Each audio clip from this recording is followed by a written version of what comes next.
Aquí no hay arrebatado, aquí hay Marte. Universidad X, 72 clases, hoy, sexta clase. Continuación del capítulo 7 de Marcos. Así que salió del Líbano. Jesús fue hasta el mar de Galilea y la región de Decápolis. Allí, algunas personas le trajeron un hombre que era sordo, y apenas podía hablar. Y aquí muchos reveladores, incluso en sábado. Jesús lleva al hombre lejos de la multitud para generar aún más curiosidad.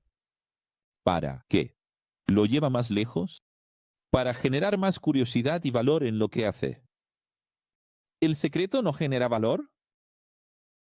Entonces, mira, Jesús es el hombre de revelar y de rasgar el velo. Jesús es la luz del mundo. Jesús es el pan de vida. Jesús no es oscuridad, es luz. Él no es alguien que se esconda. Pero todo el tiempo, Él está escondiendo. Lees todos los evangelios, todo el tiempo. Él dice, esconde, no cuentes, no hables, secreto, cierra la boca, no digas, no es el momento, no hables, cierra la boca, no hables. Para el demonio, Él dice eso, para el daimon. Para el alumno, Él dice eso, para los curados. Él dice eso, para la multitud. Él dice eso. ¿Cuál es el sentido? Y hasta cuando está delante de gobernantes, a veces habla, a veces se calla. Entonces, ¿qué es esto? ¿Cómo comprendieron a Jesús que la revelación? Pero está lleno de secretos, y eso es interesante, porque cada vez que hablas de filosofía, satanismo, ni siquiera sabes lo que significa. Cuando hablas de ocultar, ocultismo, satanismo. Pero Jesús era un ocultista revelador, porque hay un momento para ocultar y un momento para revelar. Entonces, fíjate que aquí, Él va a curar varias veces. Hoy lo vamos a ver. En secreto. ¿Y por qué hace eso? ¿Por qué siempre llama a la persona aparte? ¿Puedes escribir eso? Aparte. Es importante. Con acento grave. Parte. ¿Por qué? Para dar más valor a lo que hace. Al mismo tiempo, está transicionando poco a poco su misión para protegerse del sistema religioso. ¿No es así? Tiene que durar 3 años y medio. Él sabe que todos están buscando su cabeza. Jesús puso los dedos en su oído. En sus oídos, quiero decir, algo así como esto. Luego, escupió. Y tocó la lengua del hombre. Entonces, quiero decir, hay pastores que escupen en la boca de las personas para curar hoy en día. Mira el tamaño de la tontería. Entonces, él escupió y tomó eso y tocó su lengua. ¿Qué es todo esto? Imagínate que si hago esto hoy en vivo, es brujo, es mago, ¿ves? Satanista. Miró hacia los cielos y con un profundo suspiro dijo, en un arameo ya muerto, Efatá, ábrete. ¿Qué significa ábrete? Con eso, los oídos del hombre se abrieron, su lengua quedó libre. Y comenzó a hablar correctamente, no, como en las iglesias, que el mudo se queda así, ya está hablando, por el amor de Dios, habla ahí. Hola, oh, po. Él no está hablando. Sé que, estoy hablando porque estuve en la iglesia muchos años y vi esto de cerca. Pero aquí habla correctamente, en el momento, y, perfectamente. Jesús les ordenó que no lo contaran, ¿era para contar? No lo contaran a nadie. ¿Por qué es eso? Mira, la prueba de la revelación que mencioné anteriormente. Cuanto más se lo prohibía, más hablaban, más hablaban. Hizo eso. Quiero decir, sabía él, que no funcionaba desde el principio. Ayer no vimos ni en el capítulo anterior, ni en la clase anterior. No vimos que, cuando pidió al demonio que no hablara al final, se difundió más. Cuando le dijo al leproso purificado que no hablara, al final, se filtró la información. Quiero decir, un sabio, sabiendo que su metodología no está funcionando, no se detenía. ¿No es Jesús la sabiduría? ¿Por qué sigue insistiendo en el secreto? Entonces son dos cosas. Primero, para que el sistema religioso nunca diga, le gusta aparecer, hace espectáculo. Para que nadie nunca diga, porque en verdad él siempre pidió silencio. Él no hacía espectáculo, pirotecnia ni proselitismo. Segundo, porque eso funciona. Eso funciona. Ese es el Dios de las estrategias, ¿verdad? El Dios que manda ahí solo con el bastón en la mano. Aunque tengas un armario lleno, Él dice, ve solo con eso. Para que los demás se compadezcan y te den más. Porque es así como vas a sobrevivir. Dejaste todo, ya no trabajas más. Es sabiduría. Pedir dinero sin abrir la boca. Porque las cosas necesitan funcionar. Es lo obvio. No es hermoso. Quiero decir, esa es la sabiduría de Dios. No, dices nada, sabiendo que van a hablar. Cuanto más pides secreto, más van a hablar. ¿Estás aprendiendo de Jesús o no? Revelar.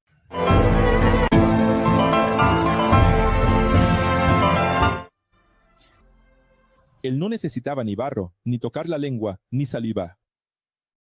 ¿Pero por qué lo hacía exactamente así? También para que las acusaciones de curar con brujería y hechicería se extendieran aún más entre los líderes religiosos. ¿No es eso lo que ellos creían? Entonces, habla de una vez, habla más, dando cuerda a sus calumnias y difamaciones. Si es eso lo que decís, no hable más, voy a dar más motivo. Sabes que siempre he hecho eso. Todas las calumnias que hubo contra mí desde 2012 dejaba que las cosas sucedieran. La gente decía, estás loco, cualquier persona va y se defiende, solo tienes que entrar, sabes que la gente te escucha, entras en directo, te defiendes, en el momento, todo el mundo escuchará tu versión. Y se acabó. Yo decía, no, aún no. Deja a la gente, vamos a ver qué piensa la gente, vamos allá. Vamos a ver qué opina la gente, vamos a dar cuerda. Es bueno, ¿no? Luego llegas y dices así, ¿y entonces, gente? Se ahorcaron. Y es hermoso eso que hace Jesús, ¿eh? Marcos 8. Pedro demuestra que en el día de la multiplicación de panes y peces, la multitud que vino de varias naciones, niños, ancianos, madres, embarazadas, ¿puedes imaginar? Enfermos, estuvieron casi 3 días, 72 horas, sin comer. Y si Jesús no hiciera nada, sería un escándalo inmenso en su trabajo mesiánico, ¿verdad? Iba a manchar su trabajo, no había manera. Entonces, vemos claramente que Jesús no realizó este milagro solo como caridad. O porque esa era su misión, la misión de estar dando comida a los pobres. Vemos esto en una serie muy buena, llamada Masaya. O como el socialismo, el comunismo, algún tipo de asistencia social para ganar votos como presidente de Israel. Sino para que no murieran de hambre y luego comieran el verdadero e importante pan de vida, que es la sabiduría. Eso es maravilloso. ¿Sabe cuántos lo ven así? Casi nadie. Porque todo el mundo está ahí, pensando que Jesús es asistencialista. Y nunca lo fue. ¿Ves cuántas personas dicen, dame una limosna, dame una limosna? Casi. Todos los que Jesús curó eran alguien pidiendo ayuda. Y Jesús no daba. Él curaba, pero no resolvía la vida de la persona. No iba allí a dar un empleo, arreglar todo, arreglar para esa persona. Todo ser humano merece una casa, un carro, un esposo. Arregla su vida, arregla su vida. ¿Es así? Ya en la región de Dalmanuta, los legalistas bíblicos vinieron a interrogar a Jesús, pidiendo que hiciera una señal en el cielo. Y probara ser el Mesías. Y no señales en la tierra, parecidas a la brujería. Es decir, Jesús acababa de escupir en la mano y tocar los labios. Acababa de ponerlo en los oídos. ¿Qué brujería, eh? Todo ese tipo de señal que Jesús hace no es suficiente para que los judíos crean. ¿Cómo van a creer los judíos? ¿Tienes idea de cuántos brujos hacían eso en aquellos días? Hacían cosas parecidas. No curaban perfectamente, pero algo funcionaba. ¿Te haces una idea? Es decir, todo milagro que Jesús hacía era una interferencia terrenal. Ellos decían, no se puede creer en ti de esta manera. Siempre tiene que haber un aceite, un agua, una tierra, un dedo, porque no haces algo allá en el cielo. Haz algo desde arriba, mueve los cielos. No es gente creyendo, Señor. Pero él suspiró profundamente y dijo, porque esta generación religiosa pide una señal milagrosa. Os aseguro que no se dará ninguna señal. Para que se difundiera aún más que él era satanista o poseído por el mal, Jesús, ahora en Betsaida, cura a un ciego lejos de la multitud. De nuevo. Increíble. Curó a uno de esta manera, llamándolo aparte. Eso es brujería, ¿eh? Eso es brujería. Ahí viene él. ¿Hace una señal en el cielo? En el cielo, no. Solo estos aquí mismo. Ahora, él va a Betsaida, otro lugar, y llama de nuevo aparte y hace lo mismo. Mira lo que hace lejos de la multitud. Yo iluminaré. ¿Qué es más fácil decir? ¿Tus pecados están perdonados? O levántate y anda. Nuevamente lejos de la multitud, para valorar aún más lo que sucedía allí, bajo ojos, escupió en los ojos. Puso las manos sobre sus ojos y él fue curado. Otra vez escupir. Dios mío. Sabes que hay dos cosas aquí. Una está aquí, en la Biblia original Codex, que dice que escupió en sábado porque, en creencia farisaica, en el momento en que la saliva entraba en contacto con el barro, comenzaba la formación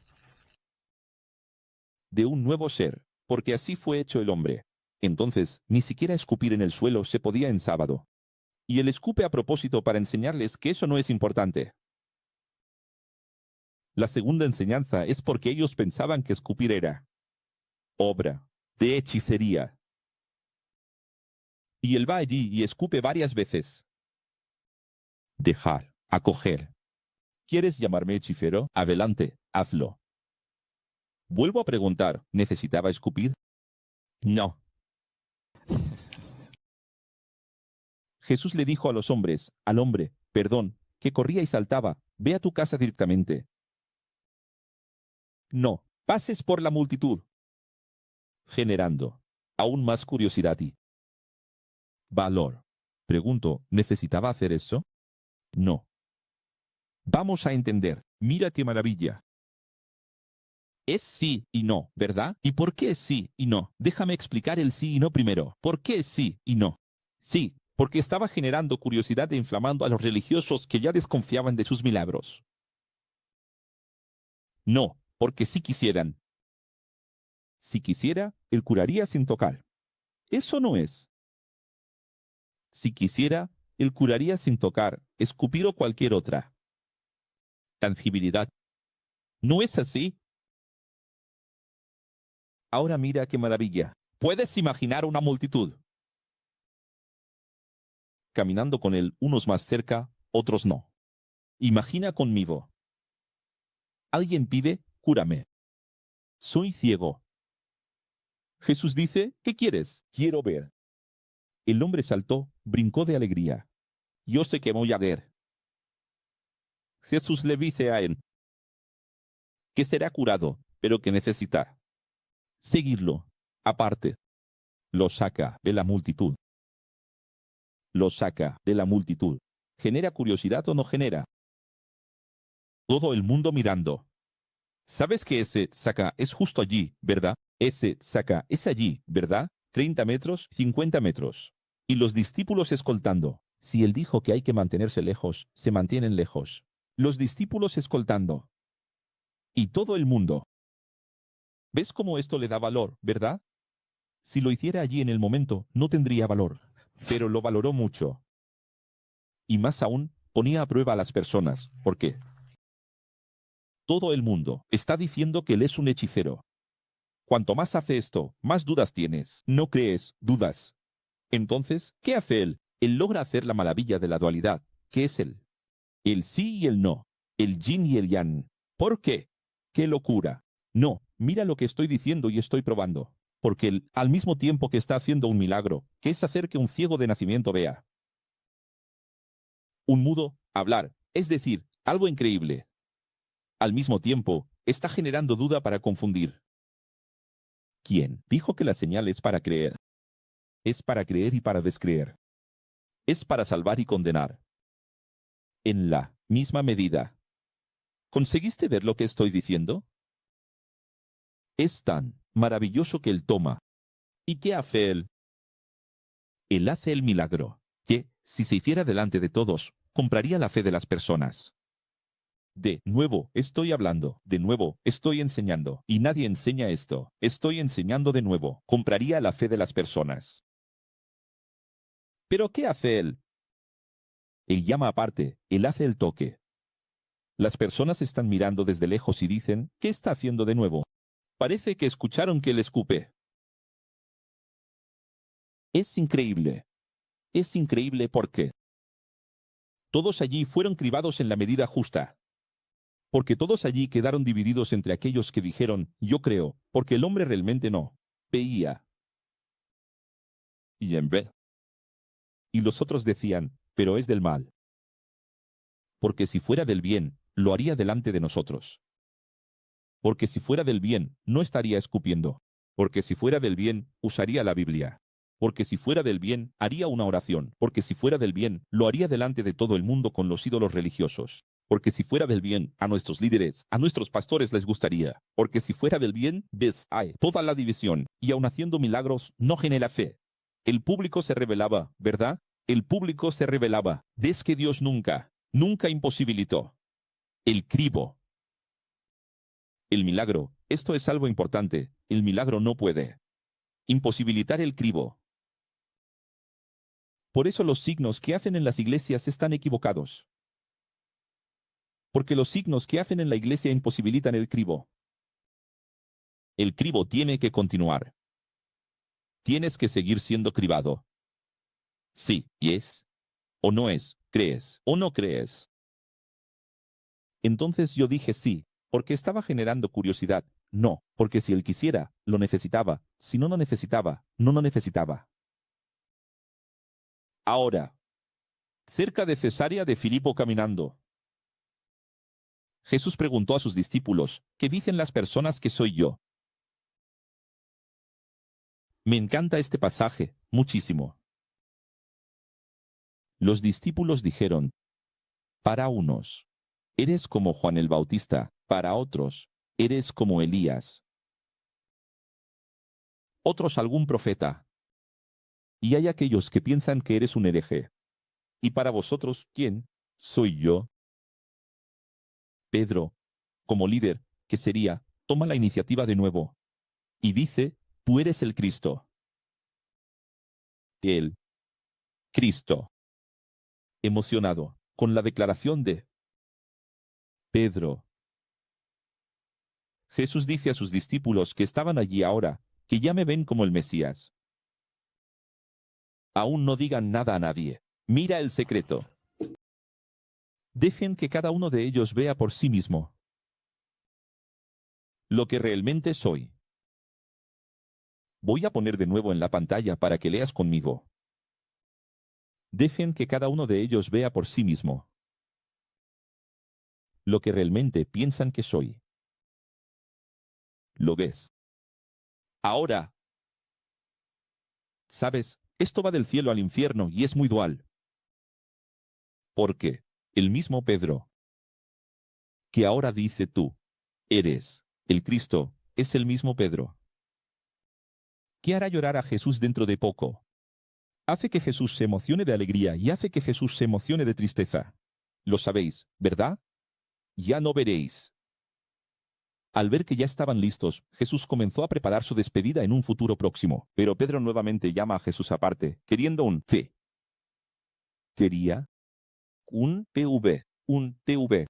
Y dice, ven aquí, Jesús, aparte. Creo que él aprendió, ¿verdad? Él vio tanto a Jesús hacer eso. Él vio tanto a Jesús decir así, ven aquí aparte, ven aquí aparte. Piensa, voy a hacer igual que mi maestro. Ya estoy listo. Ya soy un sabio. Oh Jesús, quédate aparte. Acababa de emocionar a Jesús con una frase hermosa, diciendo, tú eres el Cristo. Es tristeza, es donar al hombre mismo. ¿Verdad? ¿Sabes que Jesús no lo negó? No, esta es una particular, está bien, vamos allá. Mira qué interesante, Jesús no lo negó. Particular, está bien. Salió de la presencia de los 11 y fue a un PV con Pedro. ¿Qué? ¿Qué pasa, Pedro? Nunca dejaremos que eso le pase al Señor. Nunca. Solo por encima de mí cada vez. Nunca. Pero el Maestro Jesús, sin embargo, se acercó a todos nuevamente, rechazando lo particular, y dijo, aceptó lo particular por respeto, cuando vio lo que Pedro iba a decir. ¿Qué es puro ego? Sale de lo particular, trae a Pedro de nuevo al todo, mira a todos ellos y dice, a Pedro, y a todos. Lejos de mí esté tu ego, Pedro. Todavía ves, como hombre, no ves como Dios. Revelar.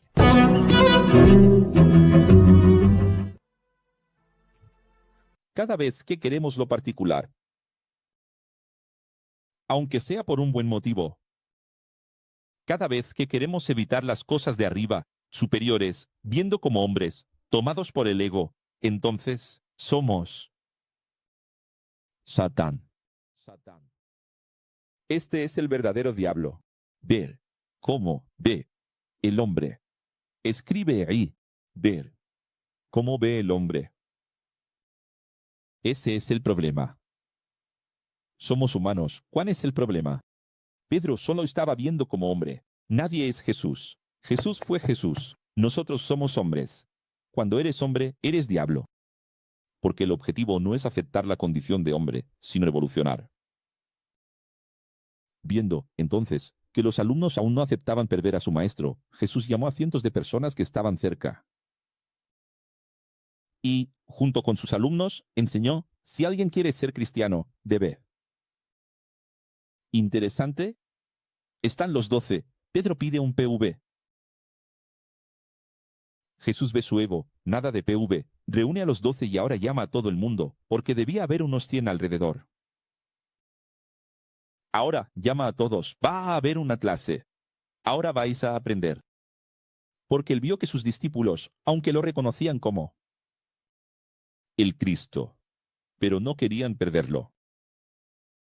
Llegaron a la buena lección de entender que Él es el Cristo. ¡Qué maravilla! Por fin, llegaron allí. Pero no queremos perder al Señor. Falta la segunda lección. Entonces, la primera lección es buena, ¿verdad? Reconocerlo como Cristo. La segunda lección no es buena, perderlo. Aceptar o no la dualidad. Aquí fue la lección de la dualidad para ellos. Recuerda que enseñé ayer 4 niveles de reconocimiento. Jesús, profesor, luego, los 3 que salvan, Mesías, Hijo de Dios y Dios. Llegaron a decir, Él es el Cristo. Representados por el portavoz Pedro. Los otros miraron a Pedro y dijeron, es el Cristo, es el Cristo, es el Cristo. Ya hemos visto tantas cosas, ¿verdad? Es el Cristo de verdad, claro, estamos siguiendo al Cristo. Y fue del cielo al infierno. Tú eres el Cristo. Tú eres el Cristo. Jesús se emociona. Qué lindo, Pedro. Y ahora, Pedro me hace una de estas, justo después. Y está en el mismo contexto, en el mismo capítulo, del mismo autor. Quien está narrando esto es Pedro y habla. Cabría, en ese caso de Pedro, esa enseñanza suya sobre la evolución de la cepa, en el momento del auge de su entendimiento, el ego también subió junto allí. Sí, ¿ves cómo son las cosas, verdad? Él evolucionó. Entendió que es el Cristo, pero el diablo evolucionó junto dentro de él, la sexta evolucionó junto y tropezó. Así es como funciona. Si alguien quiere ser cristiano, vamos a aprender. Primero, negar su ego, su diablo a sí mismo. Vaciar su copa, nacer de nuevo. Este es el verdadero bautismo. Gente. Es muy increíble, porque en el mismo capítulo está, reconociéndolo como Cristo, siendo llamado Satanás, ahora. Porque allí, cuando lo reconoce como Cristo, Jesús, que no está escrito aquí, pero en el otro evangelio sí está. Quien te lo reveló no fue carne ni sangre, fue el propio Creador. ¡Qué lindo! Fue altamente elogiado delante de todos. Has tenido una revelación ahora, Pedro. ¡Qué lindo! Eso descendió del cielo a tu corazón. Justo después, apártate de mí, Satanás. ¿Qué ego tienes? Del cielo al infierno. Y es dentro de este mismo contexto. ¿Qué? Está escrito, renuncia el hombre a sí mismo. Solo que siempre escuchas eso y no sabes que está vinculado a Pedro. Porque es por el error de Pedro que Jesús comienza a decir, renuncia a una pastoral. ¿Qué es lo que hago aquí? Cuando veo a alguien cometer un error, un profesor, alguien, traigo una pastoral sobre ese error. Él vio a Pedro equivocarse. Pedro estaba lleno de ego, entonces él trajo una pastoral para todos. Y fíjate que llamó a todos. Hay gente que dice, no lo traigas en puro. ¿Te gusta la pastoral? Ya perdí alumnos en Criciúma por eso. Ya he perdido alumnos en Suiza. Se fue un montón de gente que salió del expo. Por causa de la pastoral. No aceptan la pastoral. Pero Jesús hace pastoral. Todo el tiempo. Pedro se equivocó. Él llamó a todos y dijo, mirad aquí, es mi principal profesor. Pero está equivocado. Y él dice así, sí, el hombre no se niega a sí mismo. Está enseñando a Pedro. Él está enseñando exactamente al propio Pedro, el error que Pedro cometió. Entonces, debe, número 2, cargar su cruz y seguirme, caminar siempre junto. 3, pero aquel que no me escuche y quiera ser cristiano, pensando en sí mismo, en su modo de vivir, en su modo de ver, ese se perderá. Y si no quiere vencer su ego por vergüenza de la verdad, entonces, en el gran día de su muerte, como hablamos en la serie Ángeles de la Muerte, me avergonzaré de él. Aquel que niegue su ego, éste se salvará. ¿Lo ves? ¿Qué cosa, verdad? Es hermoso, ¿no?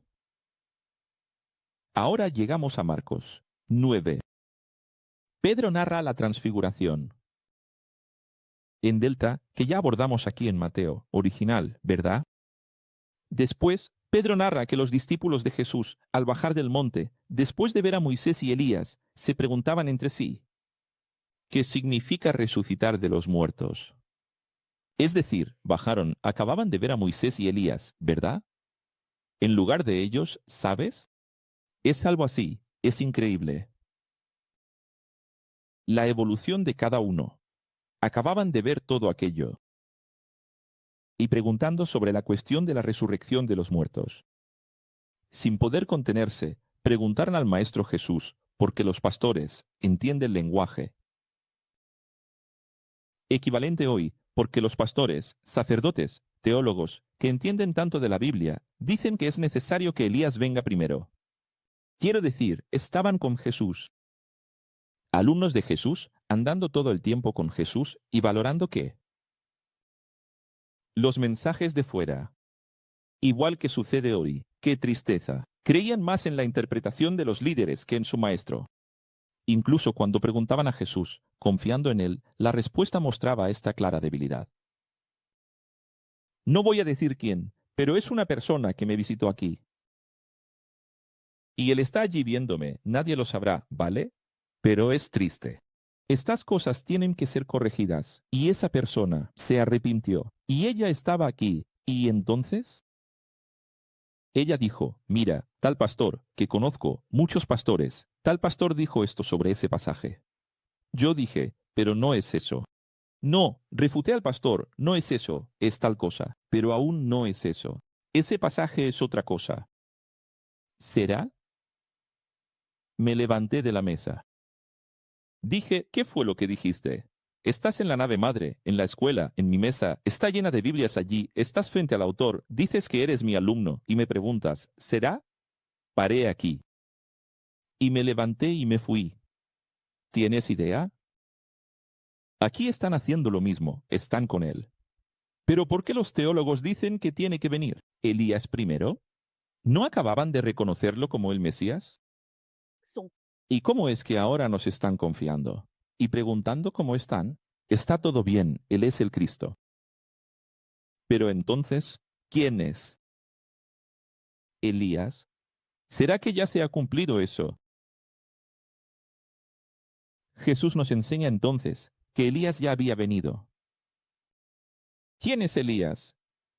Juan, el Bautista. Y esa era la interpretación correcta de las profecías. Después, cuando atravesaron Galilea, nuevamente, los alumnos estaban ahora preguntándose cómo sería cuando comenzara el reino. Gente, ¿qué es el ego? ¿Qué es la evolución? Mira. Esto aquí. ¿Qué título de poder o ministerio tendría cada uno? No acababan de reconocer la verdad, Dios mío. Llegaron a Cafarnaúm. Ya en casa. ¿Dónde estaba? En casa. Jesús preguntó, ya sabiendo de que habían discutido en el camino. ¿De qué estaban discutiendo en el camino? Ninguno de ellos quiso responder, ni Pedro. En ese momento, Pedro no tenía providencia. Entonces, Jesús refutó, si alguien quiere ser el primero, será el último, y el siervo de todos. Eso no significa que no puedas estar al frente. Significa que tienes que estar al frente para servir. El siervo de todos, que para eso fuimos llamados. Entonces, Jesús, tomando a un niño, habla sobre saber olvidar y perdonar para entrar en el reino. Y sabes que eso ya lo hemos mostrado aquí. Y señalando al vertedero de Jerusalén. ¿Señalando a dónde? Al vertedero de Jerusalén, donde se incineraban toneladas cada día. Hoy no ha cambiado mucho eso. Él dijo, ven, allí debajo de ese fuego hay un gusano que no muere incluso con el calor del fuego de la incineración. Y repite esto 3 veces. Y dice, en el gran día del juicio de la muerte de cada uno será salado con fuego. ¿Qué es salado? Es cribado. Salado aquí era un verbo que usaban en la época para cribado. Entonces hay gente que dice así, profesor, ¿de dónde sacó esa palabra? Criba, Cristo es. Prueba, test. En la época se usaba salado, un salar a él. Hoy diríamos que es un tiro de sal, esas escopetas que daban un tiro de sal. Antiguamente se le da una salada, que es una cribada. Y no refiriéndose al infierno. En el centro de la tierra, por supuesto, creado por la Iglesia Católica, luego respaldado por la Iglesia Evangélica para, a través del miedo, dominar a miles de millones de personas. El infierno aquí, como se revela en la Biblia original, el códice, es la rehologramación. Revivir sus errores eternamente, donde el fuego de la rehologramación no mata la conciencia, que es el gusano de la metáfora, porque la conciencia sufrirá sus errores, pero no morirá. ¿Qué es el tamiz? Y, en el caso de la rehologramación, es el retamiz. Demuestre. ¿Quién es quién? ¿Entendiste? Allí él termina cambiando un poco de tema, conecta 2 cosas, y dice, la sal es buena, no piensen que la sal es mala. Pero si deja de ser salada, insípida, ¿cómo restaurar su sabor? ¿Revelaré?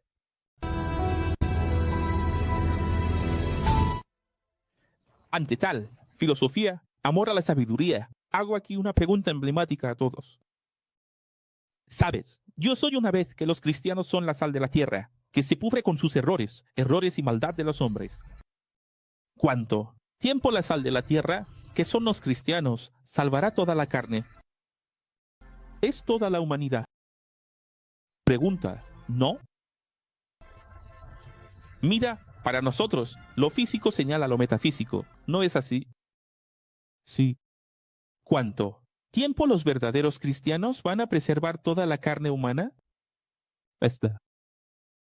Que Jesús vuelva y reine. Casi 9.000 millones de personas. ¿Cuántos millones son, de hecho, cristianos? Porque hay 1.500 millones de cristianos de nombre. Y nosotros somos la sal de la tierra. será que hay suficiente sal para proteger la carne. Porque en el momento en que ese sal ya no esté protegiendo la carne, porque la mayoría de los cristianos son sal, insípidos. Recordando que la palabra salario viene de sal, porque en esa época la sal era pago, valía, dinero. Era muy caro. Pedro narra lo que ya vimos en Mateo sobre el escrutinio de los fariseos legalistas sobre el divorcio, Marcos 10, ya. Cuando hipócritamente se separaban y se casaban nuevamente con contratos arreglados en los Sanedrines, despidiendo a sus esposas solo porque no sabían cocinar. Arroz. Está aquí. Entonces, condenaban a los demás, no puedes casarte de nuevo. Pero ellos se encontraban una manera, y se casaban con contratos anulados de notaría, respaldado por el Sanedrín de la época. La notaría de la época era el Sanedrín. Jesús, dentro de una trampa bíblica y constitucional, dijo, la separación, permitida desde Moisés, mira el original, por causa de la sexta humana. La separación, permitida desde Moisés por causa de la sexta humana. ¿Qué es sexta humana? ¿De qué está hablando? Solo la Biblia dice dureza del corazón. ¿Qué es dureza del corazón, hijo mío? Sexto humano, la sexta, lado izquierdo del cerebro. Personalidad difícil, temperamental, involución. Es lícita si hay infidelidad conyugal, que es la ruptura del contrato matrimonial. Por cierto, el matrimonio es el propio contrato. Es incluso redundante. Pedro narra, a través de Marcos, la enseñanza de Jesús sobre los niños y el joven rico, como ya hemos abordado. Antes de terminar la cuestión, dejar claro que esta cuestión queda evidente. Él habla de porneia, moicheia. Quiere decir, excepto, adulterio, infidelidad conyugal, ruptura de contrato, distrato, excepto, entre comas, por porneia, que es infidelidad conyugal, que no es relación sexual contra la persona. Porneia es cualquier tipo de ruptura de contrato. Lo que fue acordado y fue quebrado. Entonces, mentira, engaño, violencia.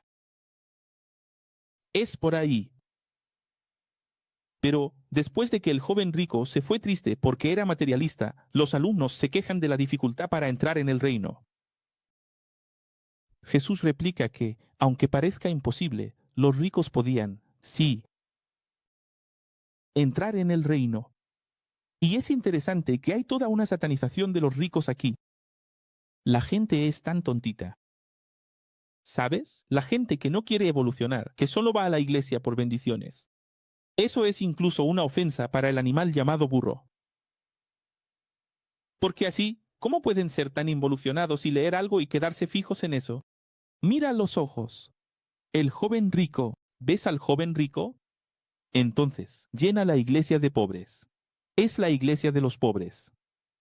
¿Cuándo fue que Jesús habló mal de los ricos aquí? Vamos allá, ahora lo veréis. Es justo después. Mira qué dualidad. Justo después de que el rico se va, triste. Tenemos que recordar que el rico obedecía toda la Biblia, hacía todo bien y era un hombre íntegro. Y Jesús en ningún momento dijo, estás perdido. Él dijo, ¿quieres ser perfecto? Quiero decir, correcto, ya lo eres. Ya estás dentro de tu verdad relativa, ya haces todo bien. Pero si quieres ser perfecto, ya que has llegado a mí, no puedes irte. ¿Por qué? Llegar hasta el maestro para irse sin nada. ¿Qué es lo que la gente no entiende cuando viene aquí a la nave madre? O cuando me buscan en los encuentros, Claudina. Las personas llegan a mí y dicen, pero nunca está bien para el águila. Cada vez que llega allí, él corrige algo. Pero nunca va a estar. Porque Jesús podía mirar a estos jóvenes y decir así, está todo bien, vete. Pero él dijo, ¿quieres ser perfecto? Para ser perfecto siempre hay algo. La mayor parte de las personas que vienen aquí no son así, no. La mayor parte de las personas que vienen aquí tienen que evolucionar mucho realmente. Porque la mayor parte de las personas que se acercaban a Jesús necesitaban una corrección grave.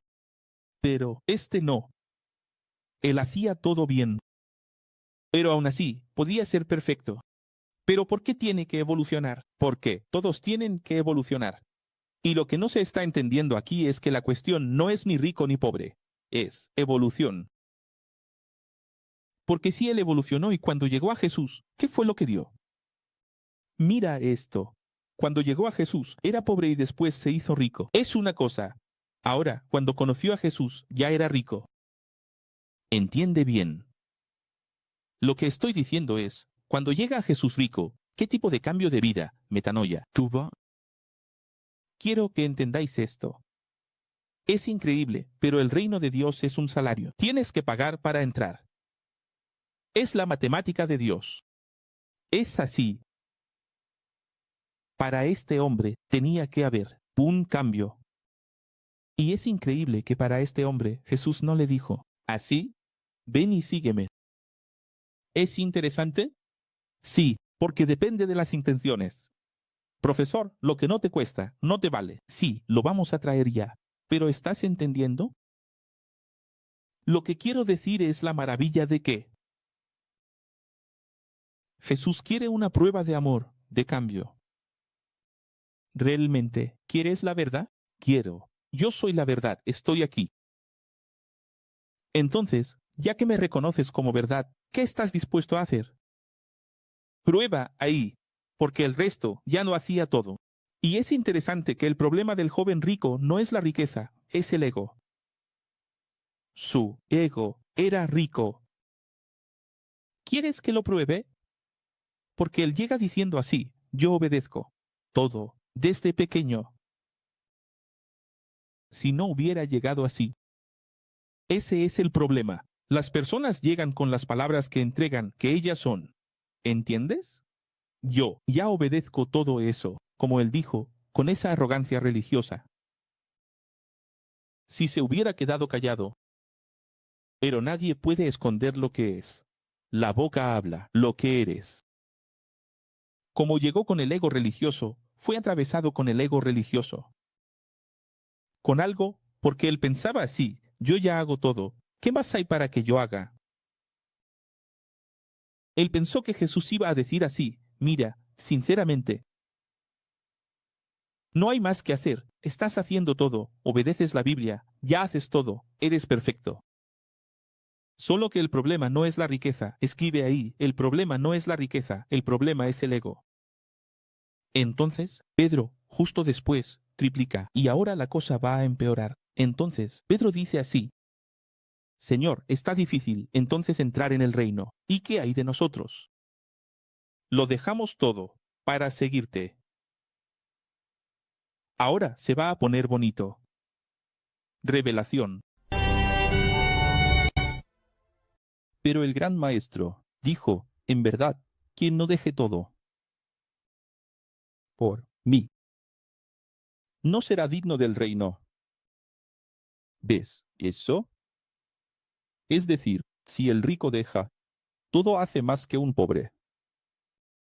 Y no tiene mucho que dejar, porque es aquello que no me cuesta. No me sirve de nada. ¿Entendiste? ¿Quién tiene más que dejar, el rico o el pobre? Solo que ahí, después de que Jesús reprende a Pedro, porque Pedro también vino con arrogancia. Mira, es interesante en el contexto, todo el mundo solo recuerda al joven rico con esa arrogancia. Pero Pedro también estaba arrogante, diciendo, nosotros dejamos todo para seguirte.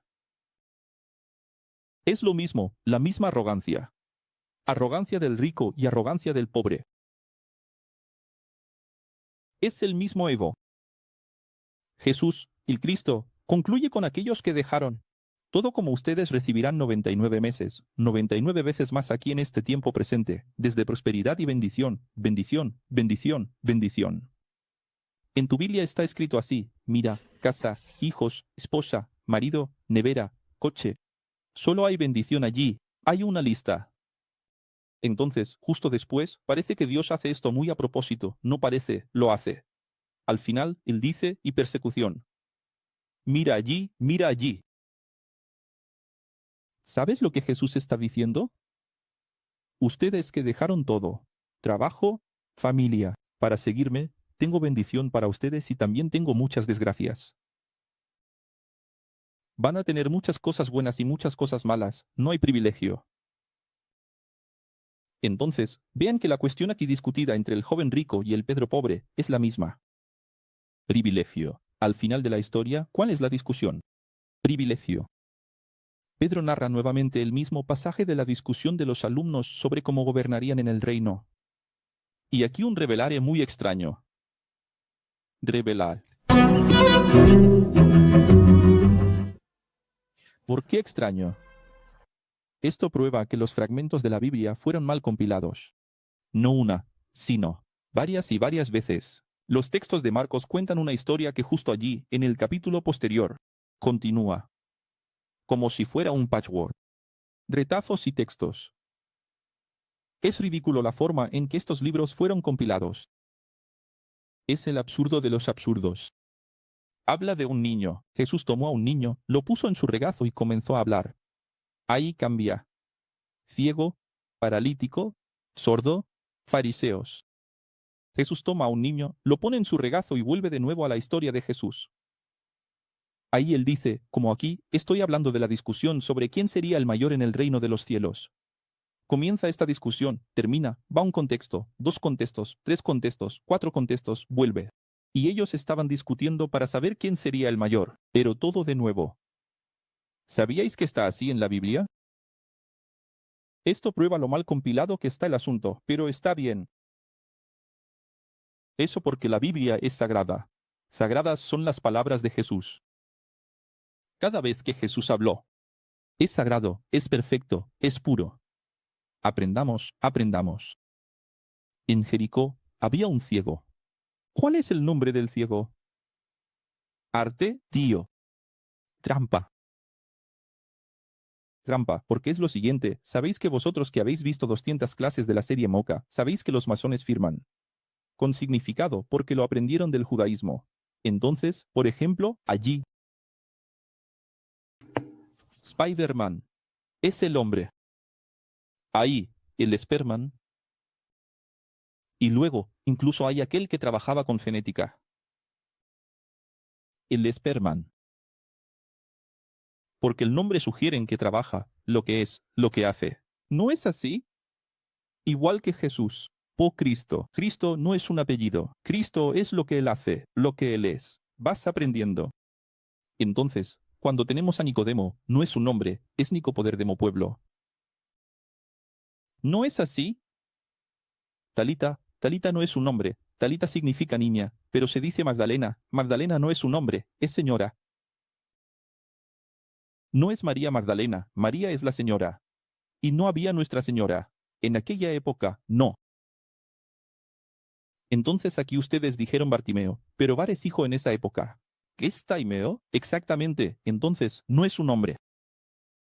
O Cepillado, no es un hombre. De hecho, en Jericó, Bartimeo, que es hijo de Taimeo, nadie sabe su nombre, solo se sabe que es hijo de Taimeo.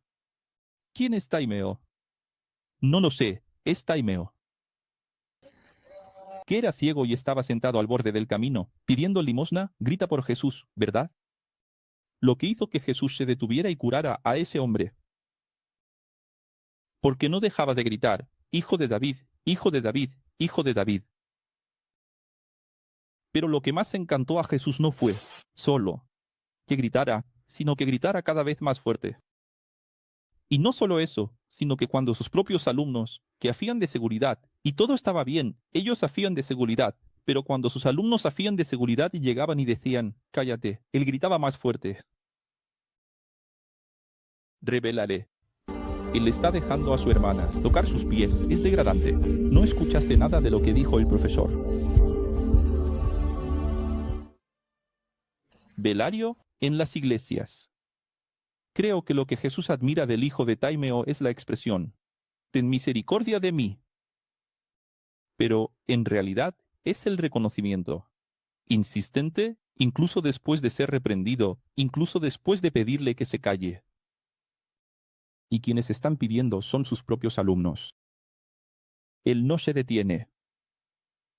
¿Es el reconocimiento insistente de verlo como él? Cristo. Grita, él. Cristo. Maestro, quiero ver, pidió el ciego. Puedes ir, pues tu fe te ha jurado. Inmediatamente recuperó la vista y seguía a Jesús por el camino. ¿Valió la pena curarlo o no? Él siguió a Jesús por el camino durante un tiempo. Luego, por cierto, no está en la narración, Jesús dijo, ahora quédate en tu ciudad y divulga. Lo interesante es que allí en la iglesia lo importante es humillarse, arrodillarse, llorar y decir misericordia, misericordia. Grita misericordia de mí, Jesús, socórreme, Jesús, ayúdame, Jesús. Pero lo que encantó a Jesús fue el reconocimiento de quién era Él. Alguien dirá, entonces, profesor, pero en la iglesia yo también digo, Jesús, mi Salvador, Jesús, mi Señor, mi Rey. Pero hoy ya no tiene más sentido. En aquella época tenía porque nadie creía en Él. En aquella época había necesidad de reconocimiento. Hoy para tocar el corazón de Jesús, llamarlo Señor Salvador. Ya no sirve en aquella época, sí. Hoy no. Y es eso lo que las iglesias no entienden. No entienden. Las cosas han cambiado, hijo mío. Porque cambia, evoluciona. Y la adoración tiene que ser exclusiva, inédita, del corazón. ¿No es así? Marcos 11. Aquí tenemos la narración que ya abordamos de la entrada política de Jesús sobre un asno y luego su manifestación contra el sistema religioso de la época. Un ataque político-religioso. Puedes ver que ambos están juntos al mismo tiempo. Pedro revela que Jesús no, solo derribó las mesas. Hay un añadido maravilloso de Pedro aquí, y este, sí, es un añadido original. Cajas de ofrendas. Cajas de ofrendas que digo son para capturar donaciones. Cofres de ofrendas. Y utensilios sagrados de cobros, de ofrendas y diezmos, pero también. Mira qué interesante. Todo el mundo recuerda al Jesús que derriba, ¿verdad? Todo el mundo recuerda al Jesús que derriba mesas. Pero nadie recuerda que Jesús no permitió que nadie llevara mercancías por el templo. Jesús se quedó allí por un buen rato, impidiendo a las personas llevar las mercancías. Mira qué interesante. Entonces, no solo derribó y se fue, no. Él dijo, no voy a permitir más. No, hagáis más comercio aquí.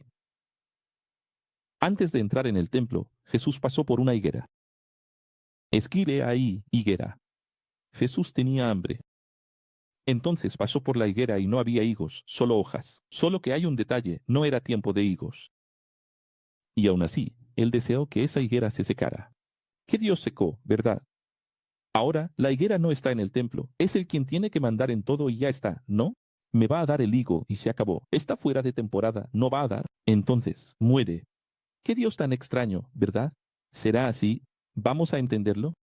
¿Por qué hizo eso Jesús? Entonces, seca la higuera al ir. Y no dice esto delante de los discípulos. Él habla más o menos a 10 metros. Para que los discípulos lo escuchen haciendo eso. Porque más atrás está escrito así, los discípulos, nosotros y nosotros. Lo escuchamos decir eso. Desde lejos. Él está discutiendo con la higuera. ¿Qué está discutiendo con la higuera? De regreso, del templo, ahora. Después de que él derribó las mesas, Pedro dijo, mira, maestro, la higuera que maldijiste está seca hasta las raíces. ¡Qué increíble! ¿Cómo hiciste eso? En realidad, seca la higuera solo, para enseñarles en el camino de regreso que, todo lo que deseen de verdad, di Ali, serán. Ora, y responde tus propias. La unción, la unción, la unción, la unción. Cuando quieres, tú. Realiza lo que realmente necesitas. Eso es lo que Jesús está diciendo aquí. Maestro, esa es tu canción, no es lo que está escrito aquí. Eso es lo que Jesús está diciendo ahí. Todo lo que deseen, absolutamente, podrán hacerlo. ¿No caminó él sobre las aguas? ¿Y Pedro no pudo caminar también como hombre? ¿Pedro era Dios? ¿Y Pedro no pudo caminar también? Entonces, si Pedro pudo, es porque es posible. Pero nunca olviden que si tienen algo contra alguien y nunca fueron a resolverlo, todos sus deseos serán impedidos de suceder. Y cada vez que perdonen los errores de otros que los demás cometieron contra ustedes, El Creador perdonará sus errores. Cada vez que perdonen los errores que otros cometieron contra ustedes, esa es la matemática de Dios, una de las materias más importantes de la filosofía X, de la Biblia original, el código de los originales. Si alguien se equivoca conmigo, tengo una oportunidad de perdón. Y no es solo una oportunidad de perdón para la persona, sino para perdonar mis propios errores. Para que mis deudas sean perdonadas, que he cometido contra Dios. O contra alguien, porque contra alguien es contra Dios. Marcos 12. Después de hablar sobre la metáfora de los viñedos, Jesús les dice a los religiosos que nuevamente los enfrentaba en público. ¿Nunca han leído este pasaje de la Biblia? La piedra que los constructores rechazaron se ha convertido en la piedra angular. ¿Qué es angular? Con ángulo, esquina, delta. Delta es la tercera letra. Es griega, que es una pirámide. Dalé, cuarta letra, hebrea. Letra, que es, era, una pirámide en el protohebreo. Triángulo, pirámide, con el significa. Do de la base de toda la construcción. Entonces, piedra angular tiene el significado piramidal. Y tiene el significado de ser la piedra donde todo el edificio está cimentado, montado, construido. Y así tiene que ser con Jesús. Entonces trajeron a los líderes religiosos como refuerzo para intentar incriminar a Jesús sobre los impuestos. Y fíjate que trajeron refuerzos. Pero Jesús se salió imperfectamente. Y entonces, no satisfechos, vinieron los saduceos con otro filtro. Tamiz, final. Intentando incriminarlo. La cuestión de con ¿quién? ¿Debería casarse la viuda en el reino una vez que se casó 7 veces, según la ley de Moisés? A lo que Jesús respondió: ¿el reino? No tendrá. Dios mío. El reino no tendrá más la ley de Moisés. Su asunto es tan bíblico. Está en la Biblia, está en la Biblia, está en la Biblia, está en la Biblia, está en la Biblia, está en la Biblia, está en la Biblia, está en la Biblia. Entonces, el reino ya no tiene Biblia. Estáis equivocados porque solo veis la Biblia con el eco. Eso es lo que dijo Jesús. Entonces él dijo, en el reino, ¿con quién estará casada? Voy a explicarles esta situación. La ley de Moisés decía que, cuando el marido muere en una guerra, trabajando, y no deja herederos, y los hebreos necesitaban crecer para ser una nación fuerte. En aquella época, cuando la nación estaba comenzando, no hoy, ni en los días de Jesús, hace 3.500 años, cuando moría el hombre, la mujer debía casarse con el hermano del hombre si el hermano era soltero, en caso de que no dejara herederos. Si dejaba herederos, no. Como no dejó herederos, se casaba con el hermano. Pero el hermano tampoco dejó herederos. Entonces se casó con otro hermano. Y se casó 7 veces con 7 hermanos de la misma familia, y ninguno dejó heredero. Y la pregunta del estado de los reyes, muy emblemática, es: ¿con quién estará casada en el reino? Qué trampa, ¿verdad? Y la respuesta fue: no entendéis nada de reino.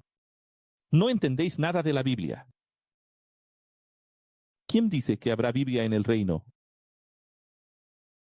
¿Entendido? Entonces él dice así: en el reino no habrá más ley de Moisés. Estáis equivocados, porque solo veis la Biblia con ego. Después, él dice, en el reino, ninguna viuda deberá casarse con los hermanos del esposo para dejar herederos. Revelación.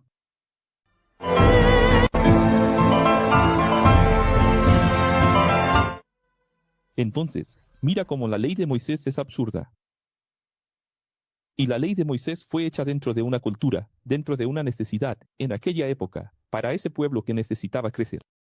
Ahí dices, pero esto es un absurdo. Es absurdo para nosotros hoy, que tenemos elección, que está lleno de hijos por todos lados, matrimonio, oportunidad, y oferta, y demanda, y todo lo demás. Hoy, la elección es inmensa. En aquella época, no.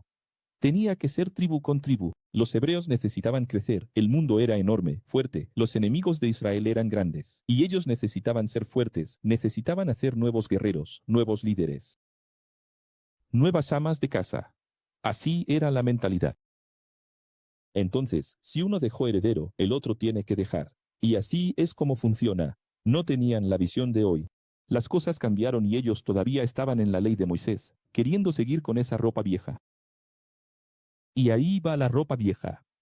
Las cosas cambiaron, pero su ropa no cambió, todo está mente y viejo. Y entonces Jesús responde exactamente así. Entonces, sorprendentemente, miles de iglesias usan este texto para prohibir el divorcio, dejando a las hermanas de la iglesia sufriendo, siendo maltratadas por los maridos, ¿no es así?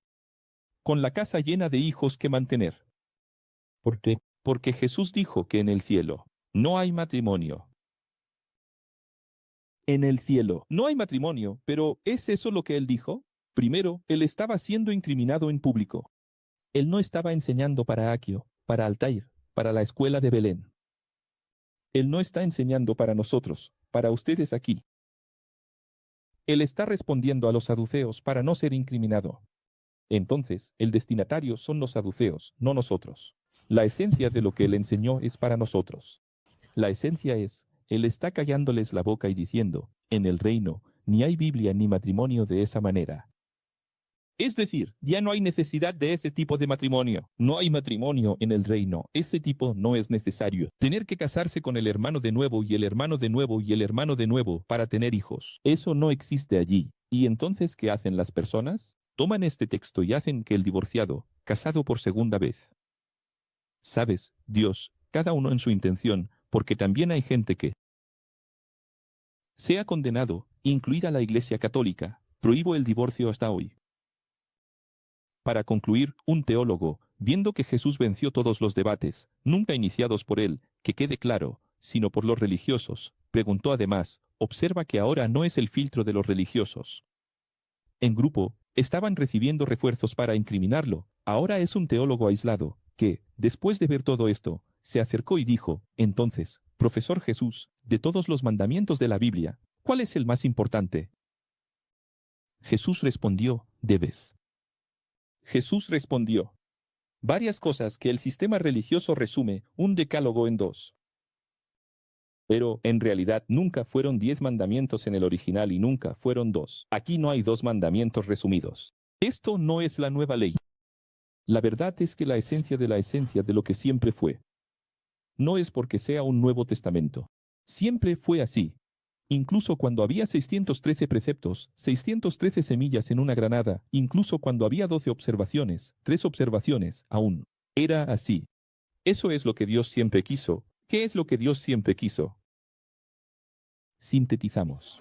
Las palabras de Jesús en los 2 mandamientos en una sola frase, vamos a decirlo, juntos. Debes amarte para amar al prójimo. Un beso. Que en realidad, decimos, me amo para amar al prójimo donde Dios está, me amo para, énfasis en el para. Amar al prójimo, donde, énfasis en el donde, Dios está. Ese es el resumen de lo que él dijo, porque sabes que el prójimo no es solo la persona que está cerca, que es familia, que es amigo, que es vecino, que es amigo. El prójimo es aquella persona que necesita de ti y tú eres quien se hace cercano, te acercas. Entonces, este teólogo fue el único que reconoció la respuesta de Jesús como verdadera, coherente y sabia. Y por eso, escuchó de Jesús. No estás lejos del reino de Dios. Mira que Jesús, aún después de reconocer, no miró al teólogo de la iglesia, que era un líder del sistema religioso. No miró y dijo así, ya estás lejos. Él dijo, no estás lejos. ¿Entendéis cómo son las cosas? El tratamiento, este es el tratamiento soteriológico. No se trata de ahorrar, privilegiar a nadie, no. No estás lejos. Sigue, evolucionando que llegarás allí, pero sigue así. ¿Entiendes? Es bueno, ¿verdad? Desde entonces, mira qué bonito, nadie más se atrevía a hacerle preguntas. Pero también, ¿verdad? Vinieron con los impuestos, vinieron con el matrimonio, vinieron con el otro matrimonio en el reino.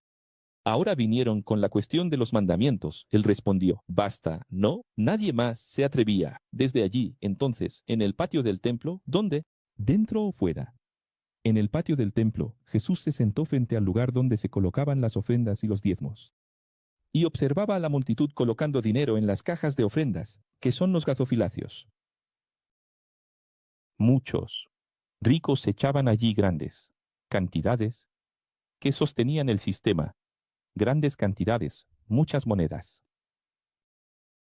Entonces, una viuda pobre se acercó y colocó 2 pequeñas monedas de cobre, que tenían poco valor. Llamando a sus alumnos, Jesús dijo para ellos, mira qué interesante. Jesús no gritó allí y no interrumpió la ofrenda, la verdad relativa de ellos. En el momento de la ofrenda, déjame hablar aquí, calma. Jesús no interrumpió nada. Tiene el momento adecuado. En algunos momentos, Jesús hizo eso en puntos específicos, pero aquí no. Jesús llamó a los discípulos a un lado. ¿Qué estaba haciendo allí, entonces? Viendo esa línea de oferta. ¿Qué estaba haciendo allí? Haciendo escuela. Era una clase más de la escuela de Jesús. Jesús estaba dando una lección a sus alumnos. ¿Lo ves? Mira al rico. Ahora, mira a la pobre. Mira al rico y mira a la pobre. Mira a esa mujer pobre, esa viuda. ¿Es viuda? Puso 2 moneditas. Poco valor, ¿verdad? Entonces, él dijo, esta viuda dio la mayor ofrenda, porque ella dio casi todo. Sin hipérbole, dio casi todo lo que tenía para sobrevivir. Y de nuevo, la misma cuestión, aquello que no me cuesta. No me vale. ¿Por qué? Mira que a veces el rico está en lo correcto, a veces el pobre está en lo correcto. No es una cuestión de rico y pobre, es de entrega, de donación, de adoración genuina. De vencer el ego, vaciar el vaso, no importa quién. Entonces ni los ricos están salvados, ni los pobres están salvados. Revela.